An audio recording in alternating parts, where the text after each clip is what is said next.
Assalamualaikum warahmatullahi wabarakatuh. Innal hamdalillah nahmaduhu wa nasta'inuhu wa nastaghfiruh wa na'udzu billahi min shururi anfusina wa min sayyiati a'malina. May yahdihillahu fala mudhillalah wa may yudlil fala hadiyalah. Wa asyhadu an la ilaha illallah wahdahu la syarikalah.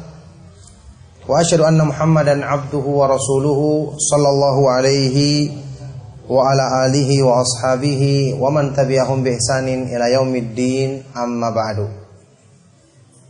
Alhamdulillah,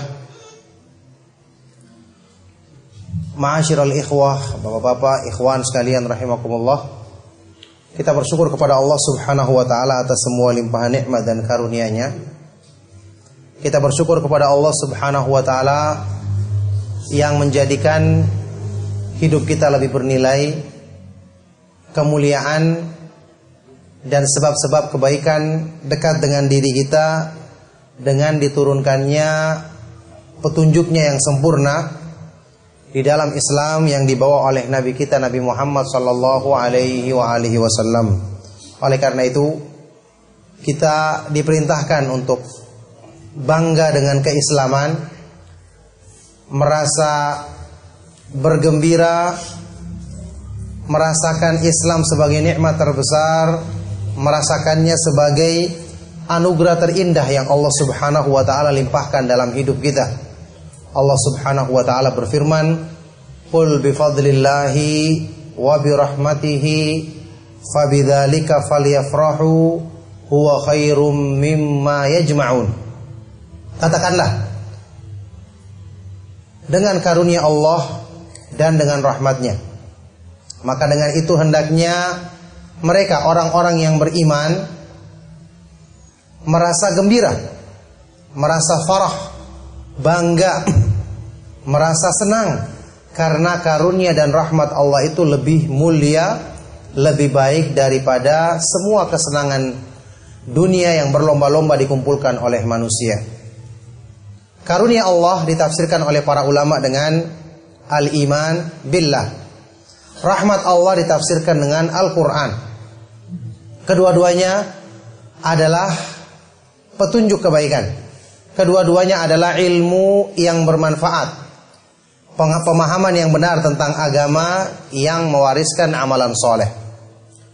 Oleh karena itulah, kaum muslimin rahimakumullah, manusia tidak akan lepas dari kehinaan dan kerendahan kecuali dengan iman. Ketika Allah Subhanahu wa taala menurunkan agama, menurunkan Islam, pada waktu itu manusia hidup di masa jahiliyah, kegelapan, kebodohan. Tidak ada keindahan sedikit pun dalam hidup mereka. Allah Subhanahu wa taala menurunkan agama Islam untuk memuliakan manusia, menjadikan hidup mereka lebih tinggi dan lebih mulia daripada binatang-binatang ternak. Na'udzubillahi min dzalik. Ketika Allah Subhanahu wa taala ingatkan dalam Al-Qur'an, "Wa laqad dzara'na li jahannama katsiran minal jinni wal ins lahum qulubun la yafqahuna biha wa lahum a'yunun la yubsiruna biha wa lahum adhanun la yasma'una biha ulaika kal an'ami balhum adall ulaika humul ghafilun." Sungguh-sungguh telah kami jadikan sebagai penghuni neraka jahanam kebanyakan dari golongan jin dan manusia. Kenapa? Karena mereka punya hati. Harusnya dengan hati ini mereka meninggikan kemuliaan dirinya, tapi mereka punya hati tidak digunakan untuk memahami kemuliaan yang ada dalam petunjuk Allah. Mereka punya pandangan mata, tapi tidak digunakan untuk melihat tanda-tanda kebesaran Allah. Punya telinga, tidak digunakan untuk mendengarkan nasihat dari Allah. Makanya mereka dicela dan dihinakan dengan sehina-hinanya. Ulaika kal an'am. Mereka itu tidak beda. Mereka itu sama dengan binatang-binatang ternak. Sekedar tujuan hidupnya hanya untuk makan dan minum, memuaskan syahwat, persis seperti binatang ternak. Balhum adall, bahkan mereka lebih sesat, lebih rendah lagi. Kalau binatang ternak tidak diberikan akal, tidak diberikan pemahaman, mereka yang diberikan akal, diberikan hati untuk bisa memikirkan. Kenapa tidak mengambil pelajaran? Makanya mereka itu lebih hina daripada binatang-binatang ternak. Ulaika humul ghafilun, merekalah orang-orang yang lalai. Makanya para sahabat radhiyallahu taala anhum ajma'in, sebelum turunnya Islam, mereka adalah orang-orang yang tidak diperhitungkan sama sekali dalam urusan dunia, dalam hal yang berhubungan dengan kewibawaan, kemuliaan, tidak ada yang menoleh kepada mereka. Setelah diutusnya Rasulullah sallallahu alaihi wasallam, mereka diperhitungkan. Karena setelah Islam turun dan mereka berpegang teguh dengannya, mereka membela Islam, pertolongan dari Allah Subhanahu wa taala turun. Kemuliaan Allah Subhanahu wa taala berikan kepada mereka. Kewibawaan di mata musuh-musuh. Kemudian kemudahan, keberkahan dalam urusan-urusan dunia Allah berikan kepada mereka. Dari sinilah Umar ibn al-Khattab radhiyallahu taala anhu dalam ucapannya yang terkenal pernah mengatakan, "Inna kunna adzalla qaumin fa'azzana Allahu bil Islam. Famahma btaghaina al-izzata bighairi ma a'azzana Allahu bihi adzallana Allahu." Dulunya kita sebelum datangnya Islam adalah orang yang paling hina dan rendah. Orang-orang yang paling hina dan rendah. Kemudian ketika Islam datang, Allah muliakan kita. Allah muliakan kami dengan Islam.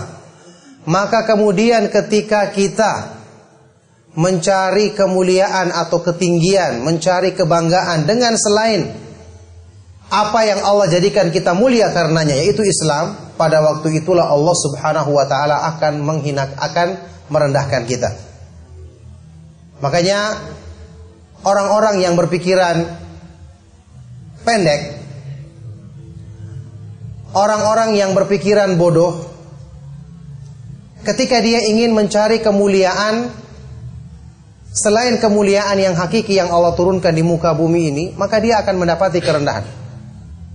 Tidak akan mungkin dia bisa tenang dalam hidupnya. Apapun yang dimilikinya, ketika sebab-sebab kebahagiaan yang itu ada di tangan Allah tidak diberikan kepadanya, bagaimana dia akan bahagia? Kecuali kalau dia mau tinggal di bumi yang selain diciptakan oleh Allah Subhanahu wa taala. Silakan cari kalau ada tempat tersebut. Jadi ketika orang itu ingin bahagia, tapi dia mencari kebahagiaan selain dari yang Allah tetapkan, ini namanya bermimpi. Mencari sesuatu yang dia tidak miliki dan tidak minta kepada yang memiliki, tidak akan dapat selama-lamanya. Inilah satu hal yang harusnya kita sadari. Allah Subhanahu wa taala akan memberikan kebahagiaan kepada hamba-hambanya ketika mereka dekat dengannya. Ketika mereka selalu berusaha mengikuti petunjuknya, berusaha selalu kembali kepada Allah Subhanahu wa taala. Ketika mereka seandainya dalam urusan dunia diberikan pas-pasan, tetap diberikan kebahagiaan, kelapangan, qanaah, sabar dalam hati mereka. Sebaliknya, kalaupun mereka diberikan kelebihan dalam urusan dunia, tetap Allah jadikan dia bersyukur, tetap Allah Subhanahu wa taala jaga dia dari fitnahnya dunia. Maka dalam semua keadaan, kalau dia dekat dengan Allah, dia akan bahagia dengan sesungguhnya. Tetapi kalau dia jauh dari Allah, apapun yang dimilikinya, semakin banyak maka menjadi semakin besar kesengsaraannya. Wala budda, dan itu mesti terjadi. Semakin jauh dari Allah, semakin banyak yang kita miliki dari urusan dunia, maka urusan dunia itu semakin menjadi sebab kesengsaraan terbesar pada hidup kita. Imam Al-Hasan Al-Basri rahimahullah ta'ala mengatakan, aballahu illa an yudhilla man asahu. Allah enggan kecuali menghinakan dan merendahkan orang yang selalu berpaling dari petunjuknya. Makanya ketika Allah Subhanahu wa taala berfirman dalam Al-Qur'an menyebutkan batasan, siapa orang-orang yang diberikan kelapangan, dimudahkan bahagia dan siapa orang-orang yang dijadikan baginya kesempitan hidup. Allah Subhanahu wa taala berfirman dalam ayat yang kita kenal bersama dalam surat Thaha, "Wa man a'rada an dzikri fa inna lahu ma'isyatan dhanka wa nahsyuruhu yaumal qiyamati a'ma." Barang siapa yang berpaling dari peringatanku, berpaling dari petunjuk Allah, maka sungguh dia akan merasakan penghidupan yang sempit, sulit dan penuh dengan penderitaan di dunia, karena disegerakan azabnya di dunia. Dunia ini milik Allah. Tidak hanya kesulitan atau kebahagiaan Allah Maha Kuasa berikan di akhirat, di dunia juga, karena dunia adalah ciptaannya. Di dunia diberikan dia kesempitan hidup, penderitaan hidup, dan di akhirat nanti dia akan dikumpulkan dalam keadaan buta. Bagaimana penderitaan hidup yang Allah Subhanahu wa taala berikan kepada misalnya orang yang diberikan kelapangan dalam urusan dunia tapi tidak punya iman. Bagaimana mungkin hidupnya menderita? Coba lihat. Ayat ini sebagian dari para ulama ahli tafsir menafsirkannya dengan penafsiran yang lebih khusus.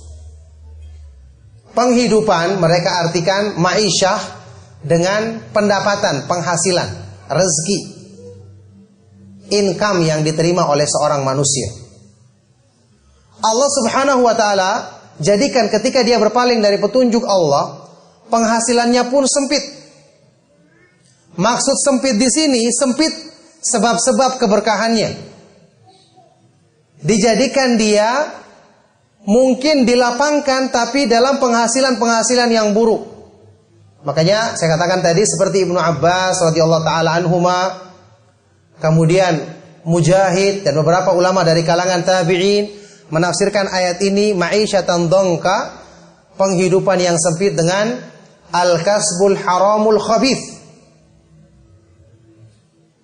penghasilan yang haram, buruk, tidak berkah, tidak menjadikan sebab ketenangan, tidak menjadikan dia semakin ingat kepada Allah. Ketika orang seperti ini melanggar dari asal, Allah tutup baginya pintu-pintu rezeki yang halal. Diberikan dia pintu-pintu rezeki yang buruk sehingga menjadi sebab ketidaktenangan dalam hidupnya. Bagaimana orang tidak tenang padahal dia punya banyak harta? Mulai dari mencari, dia sudah dipayahkan. Berpikir, mengatur strategi, dapat untung, dia tidak sempat menikmatinya karena berpikir bagaimana mempertahankan keuntungannya bulan depan. Kalau dia bisa pertahankan, berpikir lagi bagaimana meningkatkannya. Berkurang, pusing lagi dia. Setelah dapat, pusing lagi, saya harus taruh di mana. Berpikir lagi bagaimana caranya kalau ada sebab yang menjadikannya langsung hilang hartanya. Pusing dalam segala keadaan. Ingat, dunia ini milik Allah. Dia maha kuasa untuk menjadikan sebab apa saja yang diinginkan pada hambanya. Karena dia fa'alul lima yurid, maha berbuat apa yang dikehendakinya. Tidak ada yang bisa mencegah. Ya, wa iyyamsaskallahu bidurrin fala kashifa lahu illa hu. Kalau Allah menimpakan bagimu keburukan, tidak ada yang bisa menyingkapnya, yang bisa menghalangi. Tidak ada yang bisa menghilangkannya kecuali Dia. Dia maha kuasa atas segala sesuatu. Jadi dengan harta seseorang bisa dibuat sempit hidupnya. Makanya Rasulullah sallallahu alaihi wasallam dalam sebuah hadis sahih riwayat Imam Bukhari dan Muslim pernah menyebutkan di antara satu tabiat asal manusia yang sudah cukup menjadikan dia bisa menderita ketika diberikan sebab kelapangan harta, kalau tidak dia mengusahakan sebab-sebab kedekatan kepada Allah yang menjadikan dia terhindar dari fitnah buruk tersebut. Apa itu? Nabi SAW bersabda, "Lau kana libni Adam wadiyani min dhahabin labtagha lahuma thalisan." Seandainya seorang manusia punya dua lembah yang penuh berisi emas, dia akan berambisi mencari yang ketiga. Dapat yang ketiga, ambisi lagi mencari yang keempat. Maksudnya, dia tidak pernah tenang. Dia tidak pernah berpikir, saya sudah dapat 3, istirahat. Tidak. Jiwanya akan menuntut, masa cuma 3? Nanti kamu kedahuluan orang lain, kejar lagi. Akhirnya dia mengejar, pikirannya capek, tenaganya terkuras, waktunya habis, tiba-tiba dia meninggal dunia dalam keadaan belum mempersiapkan apa-apa. Dia bertanggung jawab, hartanya dibagi oleh ahli warisnya. Na'udzubillahi min dzalik. Orang lain yang menikmati, dia yang bertanggung jawab di hadapan Allah Subhanahu wa taala. Jadi ini menggambarkan ya, seperti apa yang diterangkan oleh Imam Ibnu Qayyim rahimahullah taala dalam sebuah pernyataan beliau, muhibbud dunya la yanfaku min thalath. Orang yang mencintai dunia secara berlebihan sehingga lalai dari mengingat Allah, tidak mungkin lepas dari 3 penderitaan. Ini minimal 3 penderitaan. Pertama, hammun lazim, kekalutan pikiran yang selalu menyertainya. Pikirannya selalu kalut, bagaimana mencari dan seterusnya.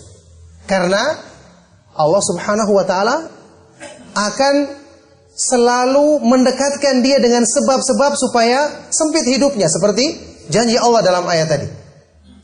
Yang kedua, ta'abun daim, kepayahan yang tidak pernah lepas.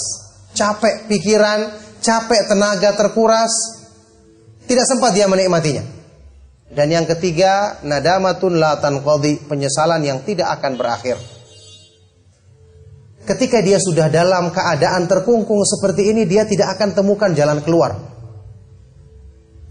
Makanya banyak atau berapa di antara mereka yang kemudian stres, bunuh diri. Padahal di tengah gelimang dari fasilitas duniawi yang dimilikinya.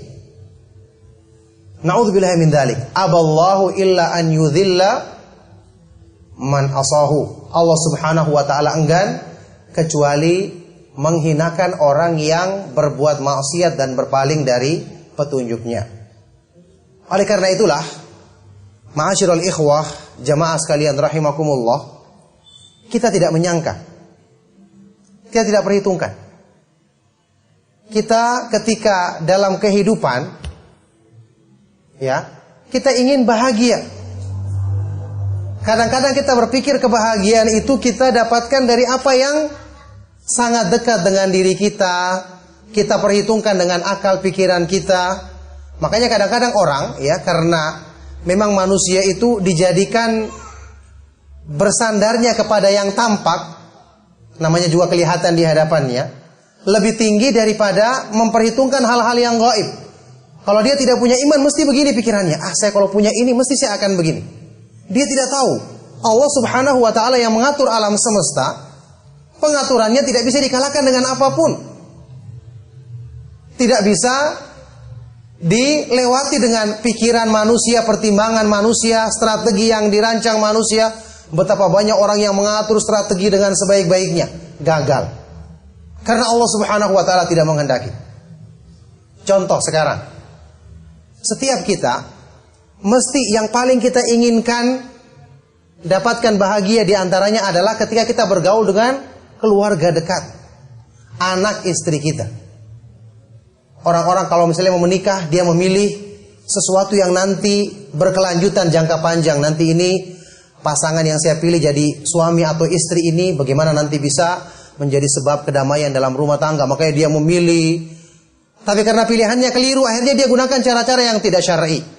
Pacaran yang tidak dibenarkan, hubungan yang tidak halal. Dia menganggap dengan dia bisa kenal, akhirnya dia akan bahagia.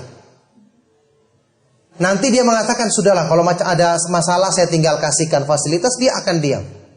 Padahal dia lupa. Allah Subhanahu wa ta'ala berfirman dalam Al-Quran, "Lau anfaqta ma fil ardi jami'an ma 'allafta baina qulubihim walakinna Allah 'allafa bainahum." Semua manusia kalau kamu ingin satukan, seandainya kamu berikan iming-iming semua harta yang di dunia untuk menyatukan manusia, kamu tidak akan bisa menyatukan. Tapi Allah dialah yang menyatukan. Hati itu kekuasaannya siapa? Kekuasaannya Allah. Tidak bisa kita berpikir dengan sederhana, sudahlah, orang-orang ini musuhnya saya tinggal kasih. Istri saya marah-marah, saya tinggal kasihkan fasilitas perhiasan. Iya, mungkin saat itu dia diam. Sebentar lagi 5 menit setelah itu kembali lagi kepada ngamuknya yang semula. Belum lagi anak-anak kita. Waktu kita menghadapi anak-anak kita, bagaimana caranya? Anak-anak yang masih kecil, kita ingin pukul, tidak mungkin. Anak kita sendiri yang remuk. Tapi kalau tidak dipukul, tidak dimarahi juga begini keadaannya, pusing. Jadi Allah memberikan bentuk-bentuk ya, kesempitan hidup kepada hamba ini dari berbagai arah. Belum selesai masalah harta dipikirkan, muncul lagi masalah dalam keluarganya. Ya, Allah Subhanahu wa taala berikan hukuman dia pada diri orang pada diri orang yang paling terdekat dengan dirinya. Bayangkan, penderitaan seperti apa yang seperti itu? Coba antum renungkan dalam Al-Qur'an ketika Allah Subhanahu wa taala berfirman, "Ya ayyuhalladzina amanu inna min azwajikum wa auladikum aduwwan lakum fahdharuhum." Wahai orang-orang yang beriman, sesungguhnya di antara istri dan anak-anakmu ada yang menjadi musuh bagimu, maka hati-hati kamu terhadap mereka. Subhanallah. Kira-kira ketenangan hidup apa yang dirasakan oleh seseorang kalau dengan orang yang di rumahnya dia bermusuhan? Tujuannya orang menikah, litaskunu ilaiha, iya kan? Supaya kamu tenang dengan istrimu. Rumah dinamakan maskan, iya kan? Tempat tinggal. Maksudnya tempat kamu tenang. Ada kata-kata sakinah di situ. Berarti kepenatanmu di luar waktu kamu kerja, waktu kamu sibuk, kamu ingin hilangkan ketika masuk rumah. Ternyata masuk rumah terjadi perang lagi. Subhanallah, gimana orang ini akan bahagia? Dan ingat, peperangan yang terjadi di rumah di antara sebab terbesarnya adalah maksiat yang diperbuat oleh salah satu anggota keluarga.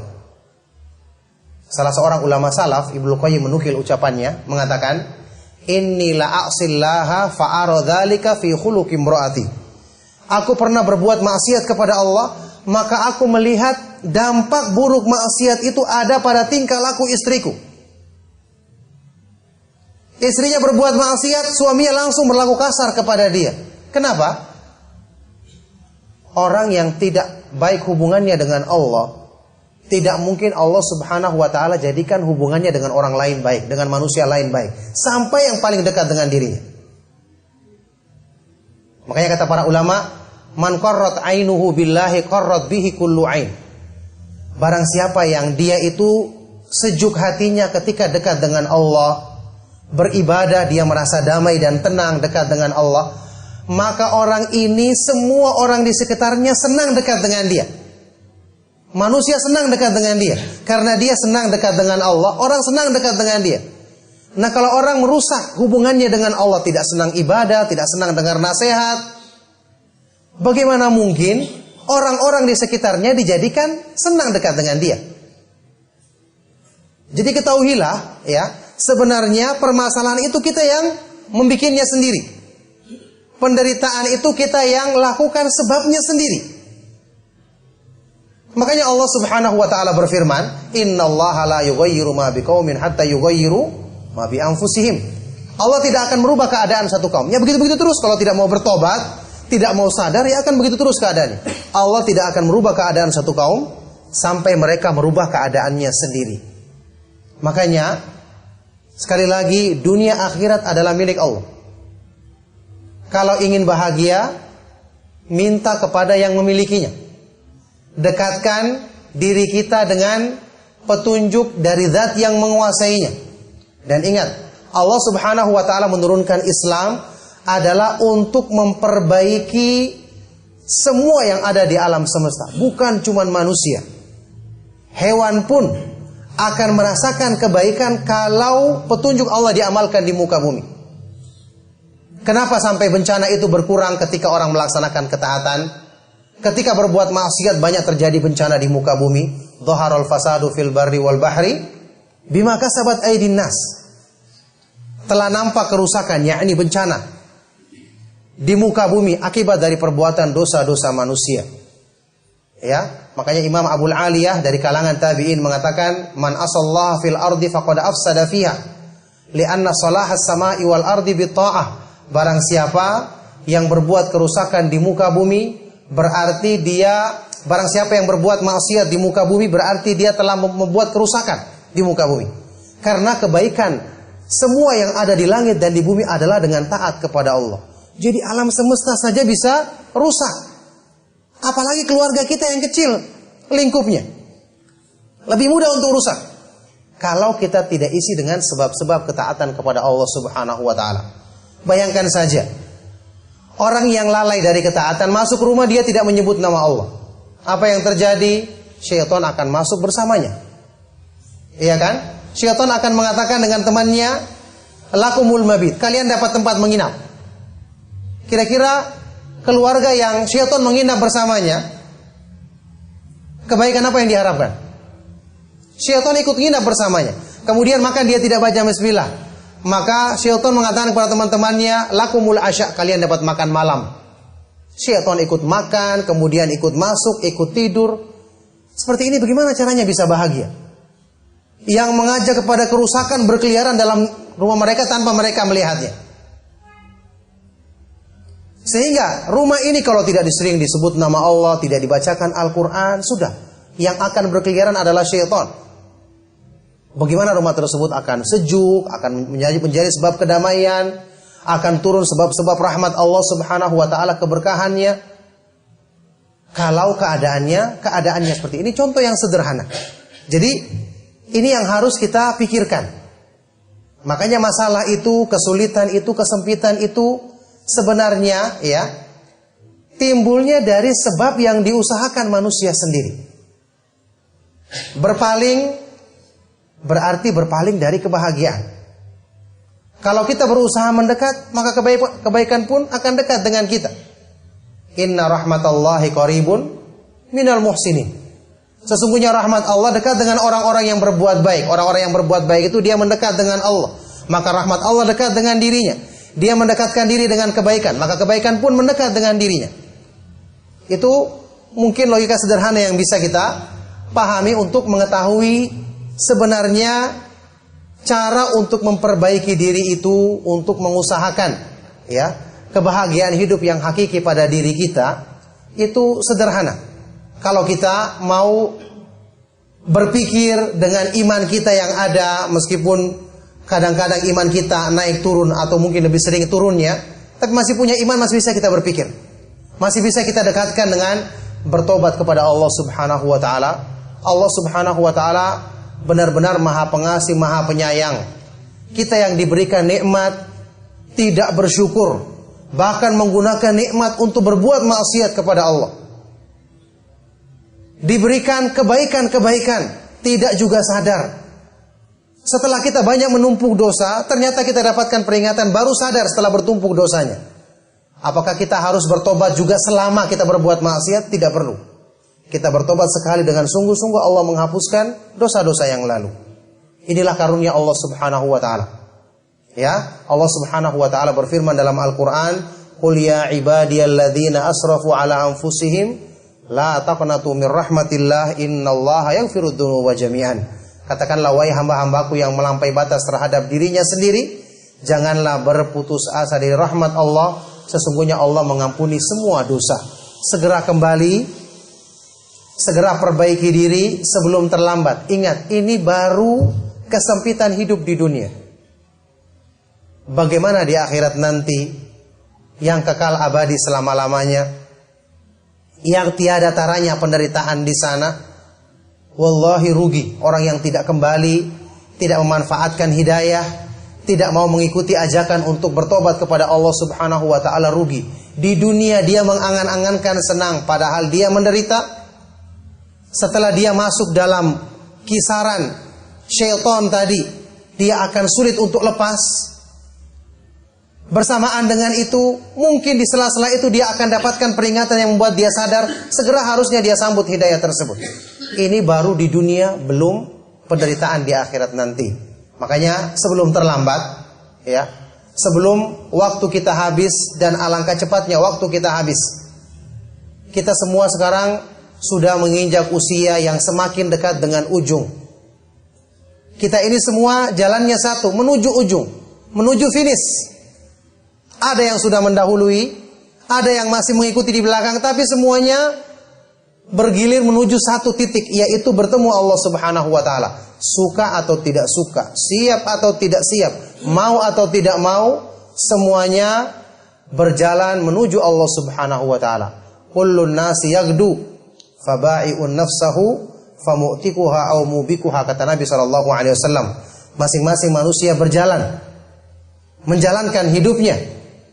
Yang kemudian ketika mereka berjalan hakikatnya ba'i'un nafsahu, mereka mempertaruhkan dirinya.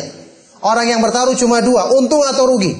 Maka Nabi SAW menyebutkan faba'i'un nafsahu, dia mempertaruhkan dirinya, famu'tikuha, ada orang yang menyelamatkan dirinya dengan bersandar kepada yang maha pengampun, yang maha kuasa atas segala sesuatu.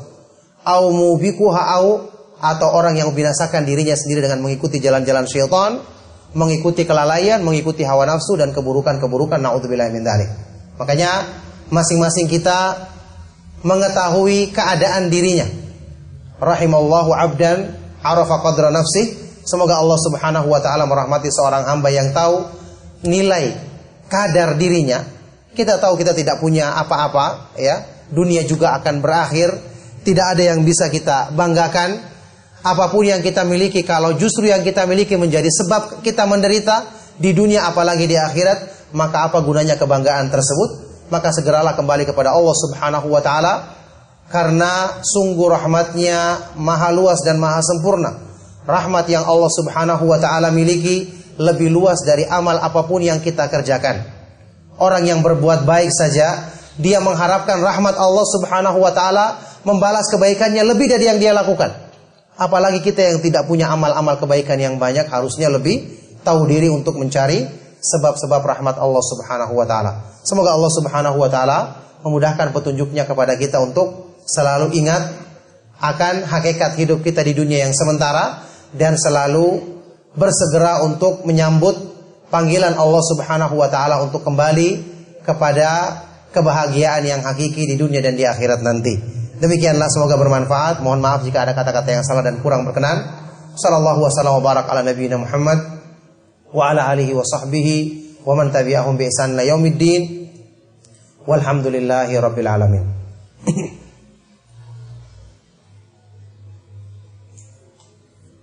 Ada pertanyaan, Pak Ustaz?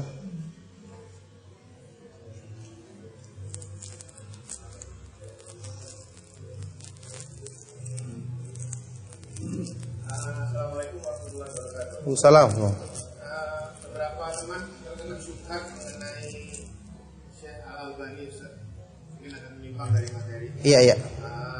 Jadi beliau menjatuhkan figur Syekh Al-Albani karena dianggap bukan ahli hadis, tidak hafal hadis, belajar otodidak dan sebagainya. Bagaimana kita membantah hal itu? Terima kasih.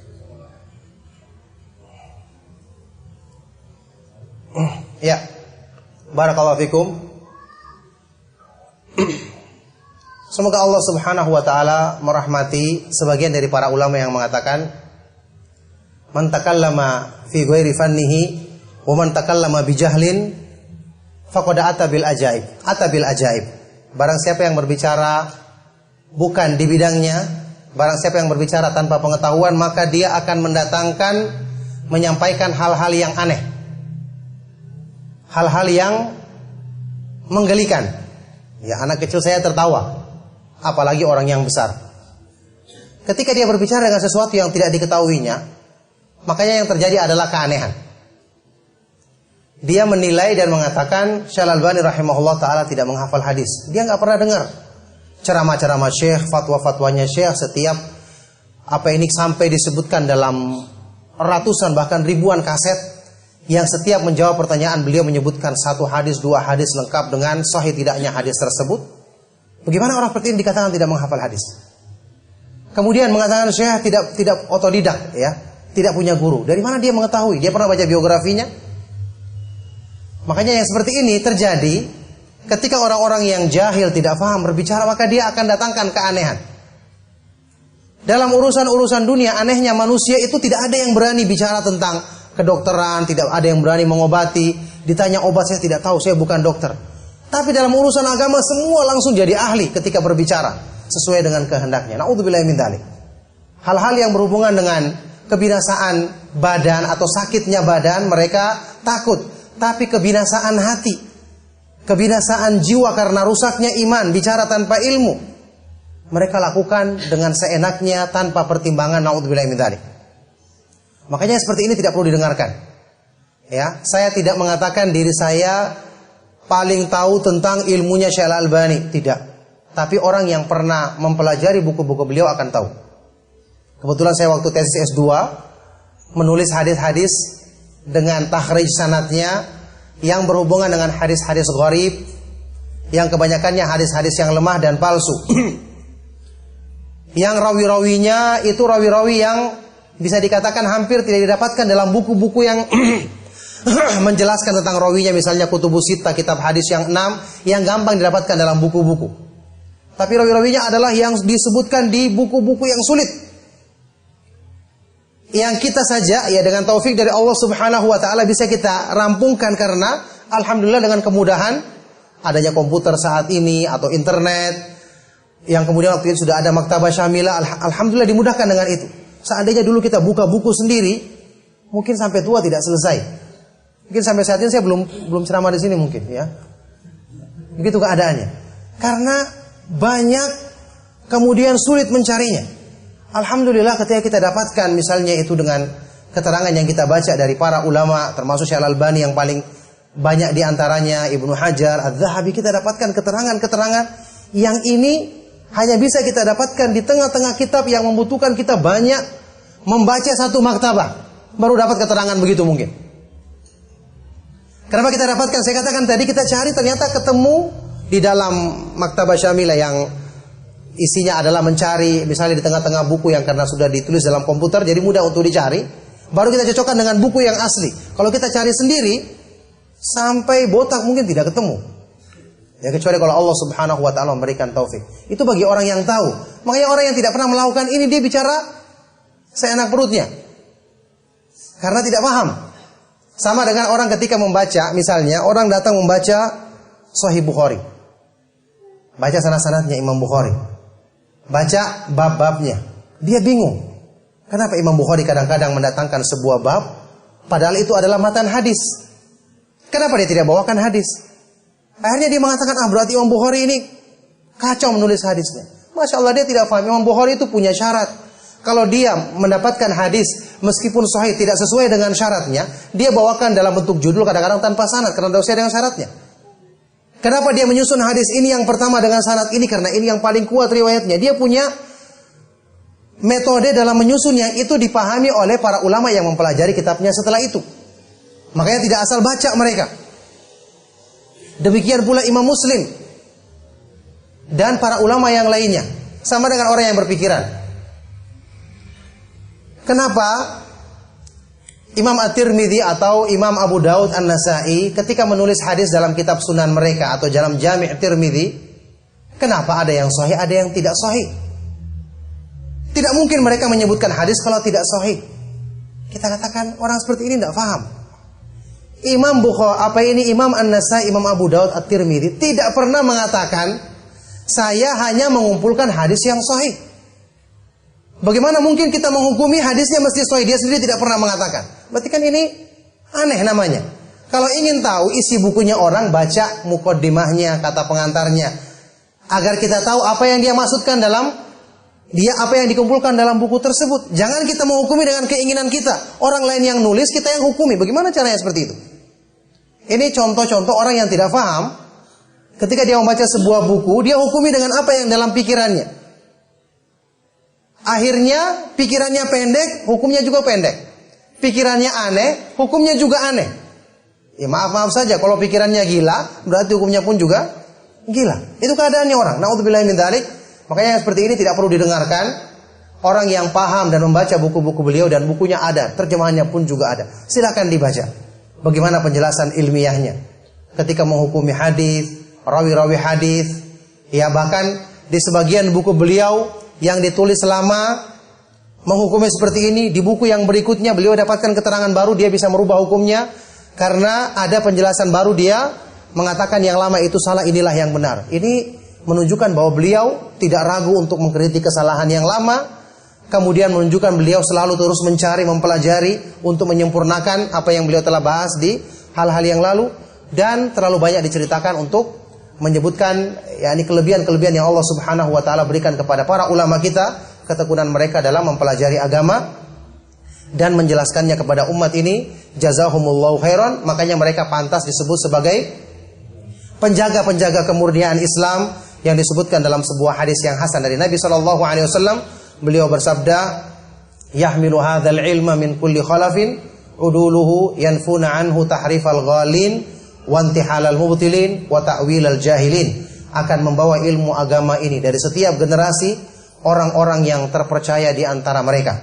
Tugas mereka adalah membersihkan dari agama ini, menghilangkan dari agama ini upaya-upaya untuk merusak. Pertama, tahrifal ghalin, orang-orang yang ingin menyelewengkan pemahaman agama yang benar dari orang-orang yang melampaui batas. Intihalal mubtilin, pemalsuan, kedustaan yang ingin dilakukan oleh orang-orang yang mau merusak agama, yang punya tujuan merusak agama. Wa ta'wilal jahilin, serta pentakwilannya orang-orang yang jahil, penjelasannya orang-orang yang tidak mengerti. Semua mereka akan bersihkan dengan izin dari Allah Subhanahu wa taala, sehingga mereka yang Allah jadikan sebagai sebab terjaganya kemurnian Islam sampai hari kiamat nanti. Barakallahu fikum. Mungkin ini silakan. Terkait dengan hadis tadi kan ada yang tidak sahih. Bagaimana kaitannya dengan wa ma yantiqu anil hawa in huwa illa wahyuha. Iya. Barakallahu fikum. Iya. Ada pertanyaan yang sangat baik sekali. Hadis itu ada yang sahih dan ada yang tidak sahih, padahal Allah berfirman dalam Al-Qur'an, "Wa ma yantiqu anil hawa in huwa illa wahyu yuha." Rasulullah SAW tidak berbicara dari hawa nafsu kecuali dari wahyu. Jadi begini Pak, maksudnya kalau kita katakan tidak sahih hadisnya, bukan berarti ada ucapan Nabi yang tidak benar. Ketika kita bicarakan hadis-hadis itu, ada yang membawanya. Al-Quran, saya kasih contoh sederhana. Al-Quran dijamin kan Pak? Mesti jamin kemurniannya kan? Ada orang yang bikin Al-Quran palsu. Dibuat Al-Quran palsu, ditambah ayatnya. Dia mengatakan sama orang-orang, ini tidak mungkin palsu. Kita dapatkan, kita buka, penghafal Al-Quran mengatakan, ini palsu, ada yang ditambah. Dia mengatakan, tidak mungkin palsu, Al-Quran dijaga. Apakah benar ini adalah Al-Quran? Kita katakan yang Anda bawa ini bukan Al-Quran, karena sudah dirubah. Nah demikian pula hadis. Ada orang yang menisbatkannya ini hadis, padahal rawi yang membawanya lemah. Tentu ketika ada berita yang membawanya orang yang pendusta, yang menukil berita asal-asalan, kita tolak beritanya. Ini berita dalam urusan biasa, apalagi dalam masalah yang berhubungan dengan wahyu Allah Subhanahu wa taala. Jadi yang lemah itu bukan hadisnya, bukan ucapan nabinya, tapi ada yang dinisbatkan kepada Nabi. Dikatakan Nabi mengatakan demikian. Kita teliti, oh ternyata rawinya ada yang pendusta. Berarti dia yang membuat keterangan palsu dan dikatakan itu adalah hadis Nabi SAW. Jadi inilah sebabnya ketika tersebar hal-hal yang dusta, ada yang dikatakan ini Nabi mengatakannya, padahal Nabi tidak pernah mengatakannya. Siapa yang membersihkan semua ini? Allah Subhanahu wa taala jadikan para ulama kita, jadikan para imam-imam ahlus sunnah yang menjelaskan ini keterangannya palsu karena ternyata rawi-rawinya ini pendusta, rawi-rawinya ini hafalannya sering keliru. Mereka inilah yang benar keterangannya karena rawi-rawinya kuat, hafalannya benar, teruji tidak pernah salah dalam meriwayatkan. Inilah yang diterima riwayatnya. Nah, barakallahu fikum. Mungkin Oscar. Tadi terkaitan dengan innalil insa illa ma sa'a. Apa yang dibilang wa alaysa lil insani illa ma sa'a. Terkait dengan ayat tadi atau bahasan yang disampaikan tadi, apa yang bisa kita berbuat terhadap orang tua kita yang meninggal dunia? Iya, barakallahu fikum. Terkait dengan ayat tadi, wa alaysa lil insani illa ma sa'a. Itu disebutkan dalam surat An-Najm ya. Dalam surat An-Najm, wa alaysa lil insani illa ma sa'a. Itu saya pernah baca tafsir dari ayat ini dalam tafsir Ibnu Katsir. Dia menukil pernyataan dari Imam Asy-Syafi'i yang berdalil dengan ayat ini bahwa pahala itu tidak bisa dihadiahkan. Allah berfirman, wa alaysa lil insani ma illa ma sa'a. Sesungguhnya seseorang itu tidak mendapatkan kecuali dari usahanya. Jadi hukum asalnya orang yang telah meninggal dunia, ini pernyataan Imam Syafi'i, bisa dirujuk dalam tafsir Ibnu Katsir di tafsir surat An-Najm, bahwa orang yang meninggal dunia tidak akan mendapatkan kecuali dari apa yang diusahakannya. Sekarang Berarti tinggal kita bahas. Apa ruang lingkup usaha yang bisa didapatkan manusia? Ternyata itu dijabarkan dalam hadis Rasulullah SAW. Dalam hadis riwayat Imam Muslim, Nabi SAW bersabda, "Idza mata ibnu Adam inqata'a amaluhu." Kalau seorang manusia telah meninggal dunia, putus amalnya dari dunia. Kecuali yang ada bekas-bekasnya. Ini termasuk penafsiran yang dimaksud dalam firman Allah surat Yasin. Wa naktubu ma qaddamu wa atharahum. Kami akan tuliskan apa yang dia lakukan dan bekasnya. Orang sudah meninggal tapi ada bekasnya yang masih ada hubungan dengan dirinya. Nabi SAW menyebutkan pertama, shadaqatun jariyah, sedekah yang terus mengalir pahalanya. Orang bikin masjid diwakafkan. Usahanya dia, karena dia yang bangun, dia yang biayai. Selama masjidnya diamalkan untuk kebaikan, maka dia dapat pahalanya. Karena ada bekas yang ditinggalkannya.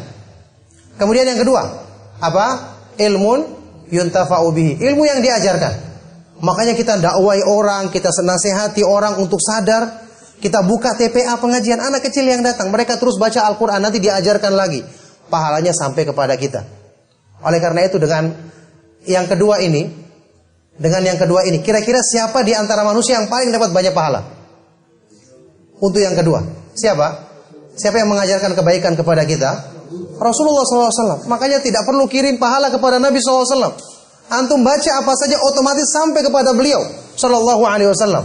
Karena semua kebaikan-kebaikan yang diamalkan oleh umatnya, yang mengajarkannya pertama kali adalah Rasulullah SAW. Yang ketiga apa?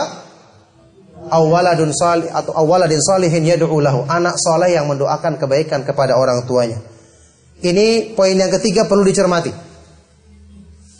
Nabi SAW tidak mengatakan doanya anak yang soleh. Ini selalu orang terjemahkan sering keliru. Doanya anak yang soleh. Nabi tidak mengatakan demikian. Anak solehnya yang sampai.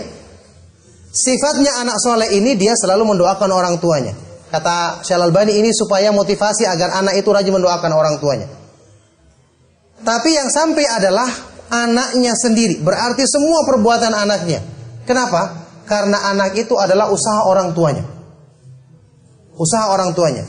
Jadi amal perbuatan yang dilakukannya, ya, dia tumbuh dan seterusnya usaha dari orang tuanya. Dari asal, ya, sebab dia dilahirkan adalah usaha dari orang tuanya. Makanya ini pendapat yang dikuatkan oleh Syekh Al-Albani dan beliau berdalil dengan sebuah hadis yang hasan derajatnya riwayat Imam Ahmad dan yang lainnya. Inna waladar rajulu inna atyaba ma akala rajulu min kasbi wa inna waladahu min kasbihi. Sesungguhnya seutama-utama ya yang dimakan oleh seorang manusia itu adalah dari usahanya sendiri, dan sungguh anaknya termasuk usahanya. Berarti amal soleh yang dikerjakan oleh seorang anak sampai pahalanya kepada orang tuanya karena dia termasuk usaha orang tuanya. Makanya yang ingin berbuat baik kepada orang tuanya, laksanakan kebaikan saat ini, pahalanya sampai kepada orang tuanya. Apalagi dengan kita selalu doakan, selalu kita berusaha ya memohon ampunkan kepada Allah Subhanahu wa taala, ini akan menjadi sebab orang tua kita ditinggikan derajatnya di sisi Allah Subhanahu wa taala. Ada hadis sahih riwayat Tirmidzi, ya. Rasulullah SAW bersabda, "Innar rajula la turfa'u lahu darajatuhu fil jannah." Ada seseorang masuk surga, dia dapati tinggi kedudukannya. Dia sudah tahu dia tidak setinggi ini kedudukannya. Akhirnya dia bertanya, "Qala anna li hadza?" Bagaimana aku dapatkan semua ini? Qila lahu, maka malaikat mengatakan padanya, "Bistighfari waladikalak." Atau Allah berfirman kepadanya, dengan banyaknya permohonan ampun yang diucapkan oleh hambamu untukmu. Ya, ini kepada Allah Subhanahu wa taala untukmu. Masya Allah. Jadi perbuatan anak yang soleh, yang berbuat kebaikan itu akan bermanfaat kepada orang tuanya, karena anak termasuk usaha dari orang tuanya. Barakallahu fikum. Mungkin kita cukup. Silakan satu lagi ya. Silakan. Manakah hukumnya ketika kita meminta orang untuk meruqyah keluarga kita? Ya, sebaiknya, karena mungkin kita pernah dengar hukum makruhnya istirqa, meminta ruqyah, ya. Hadisnya sahih riwayat Imam Bukhari Muslim dari Ibnu Abbas radhiyallahu taala anhuma. Lebih bagus kita ruqyah sendiri. Jadi meruqyah itu tidak mesti harus orang khusus. Pengobatan dengan Al-Qur'an, ya, ketika kita merasa keluarga kita ada yang mungkin diganggu dengan makhluk halus, kita ruqyah sendiri. Siapa yang bisa membaca Al-Quran dan dia bersandar kepada Allah, maka dia bisa melakukannya.